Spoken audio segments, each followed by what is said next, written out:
we would really love to understand your view on the concept of a co-founder fit. Hmm. Right. So most of the startup founders are solo entrepreneurs. They're basically saying, okay, how do I go about making a decision of finding a co-founder? Do I even need one? How do I look for this? How do I solve this puzzle of finding a co-founder? Right. So help us understand how to think about this. Okay. Prasanna, I must say that this is one of the. Can I interrupt for a moment? Sure, Okay. sure, He sure. has taken down the PPT. I was just Yeah. about to say. Thank you, Prasanna. Yeah. So, Prasanna, I must say that this is one of the most underestimated decision that people tend to think. Because what happens is, in general, while we are discussing about going into a startup world, we discuss a lot with our friends or colleagues or somebody in our family, and we think that we have found somebody, and therefore that is going to be my co-founder. And that's where a disaster starts happening. And there are a lot of failures that has happened because of not really figuring out who is my right co-founder. People thought that he is my brother, so therefore he is my right co-founder. People thought that he is my friend for life, therefore he is my right co-founder. People thought this colleague has given me so much in my corporate life, so when I transition into startup, he should be the one who should be beside me as my co-founder. And I have seen in all these things how drastically things can change. And at that point in time, you are kept in the thinking, what happened? So we should never underestimate this thing and never look at that, okay, since it is readily available, we should do that. If certain criteria matches and you are in alignment with that vision, definitely it works. But if it does not, then please take a note and be friends for life rather than be a hostile co-founder. That's what I would always love to say. So how do we look at it? We call it a founding trinity. The first and foremost is you have to look at what sort of a complementary competence this person brings onto the table. What are the superpowers they are filling up which I might be lacking, or it might be complementing what strength I have?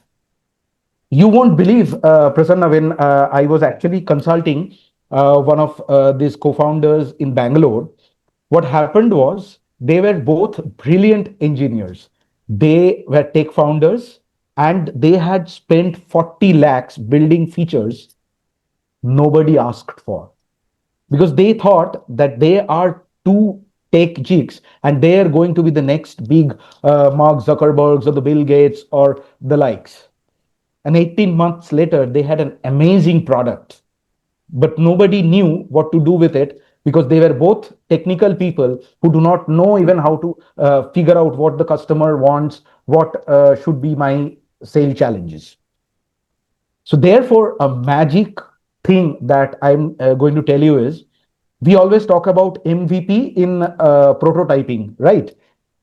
What I want to propose is in a co-founder fit, try to figure out whether you have this MVP triangle. Somebody needs to bring in to the table that they can make certain things. So that's that aim. Somebody should be there who will constantly question you and validate that. So that's the V. And somebody should be there who would be able to take that and present it to the world. So that's the P. So this MVP triangle, that can be either two people, three people, four people, doesn't matter. Whether these things are there in the team is very important to figure out. So first is complementary competence, then look for this MVP triangle. The second is character compatibility. Somebody might be too flamboyant to show off, do a lot of PR about certain things, while somebody wants to only build, they do not want to come up. They can become complementary to each other as long as they are not thinking in the lines that, oh, I am putting so much of effort and this guy is getting accolades, while the other guy thinks that since I am the face, I am the organization. If that is the case, then it does not have a perfect fit. But if it not like that, then you can move ahead. So what happens is one of the co-founders had said that, okay, I want to, when there were certain crises happening, one of them said, that we have to immediately pivot. The other said, no, let's double down on sales.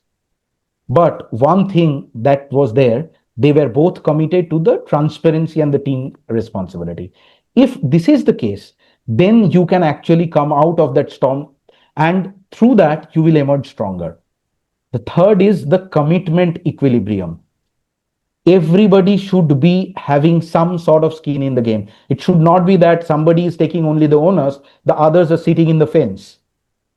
If for some reason, if this happens that in the next 12 months, you have to only figure out how to go about refueling your business through funding, and you are supposed, both of your co-founders have to step down and do not take a salary for the next 12 months. If the answer here isn't clear or a surefire commitmental yes, then obviously there is a problem. And therefore, what happens is, whenever you are looking for it, look for these three things as an equilibrium and also have these three complementary capabilities. Then only you will be able to figure out who should be working with me. Otherwise, what happens is you are actually preparing yourself for a disastrous heartburn, and then you will be keeping on probing against it. Then there would be a lot of negativities. You will ask a lot of things. You will keep on telling other people about it, and it will be a lot of negativity and hostility, which can be completely prevented if you can look at it from a very pragmatic way. That's my take, Prasanna. Lovely.